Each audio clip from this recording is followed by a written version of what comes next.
એમસીમાં સફાઈ સેવક ભરતીનો ખોટો મેસેજ વાયરલ કરનાર ઝડપાયો છે ત્યારે નાગરવાડા વિસ્તાર પાસેથી આરોપી નરેશ સોલંકીને ઝડપી પાડવામાં આવ્યો છે અને પાલિકાએ આવી કોઈ ભરતી બહાર ન પાડી હોવાનો પણ ખુલાસો કર્યો ત્યારે ભરતીનો ખોટો મેસેજ વાયરલ કરનારને પોલીસે ઝડપી પાડ્યો છે તો આરોપીએ પોતાના સમાજના લોકોને નોકરી મળે તે હેતુથી મેસેજ વાયરલ કર્યો હતો તેવું આરોપીએ જણાવ્યું હતું।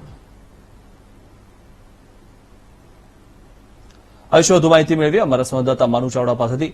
માનુ, જે રીતે આ વ્યક્તિ આરોપી ઝડપાયો છે તેણે કીધું તેના સમાજના લોકોને નોકરી મળે તે હેતુથી તેણે મેસેજ વાયરલ કર્યો હતો, પરંતુ આના કારણે ઘણા લોકો દોડતા થયા હતા। શું વધુ માહિતી?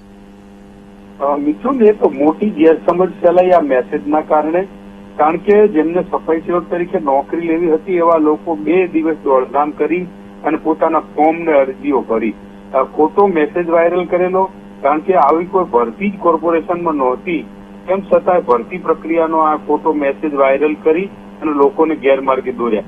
પાલિકા દ્વારા હાલ તો આવી કોઈ ભરતી છે જ નહીં એવો ખુલાસો કરવામાં આવ્યો અને પોલીસ પછી હરકતમાં આવી। પાલિકામાં ભરતી પ્રક્રિયાનો ખોટો મેસેજ કરનારા ઈસમ છે એને ઝડપી પાડ્યો છે। નાગરવાડા પાસે નવી ધરતીમાં રહેતા નરેશ ભોગીલાલ સોલંકીએ આ મેસેજ વાયરલ કર્યો હતો।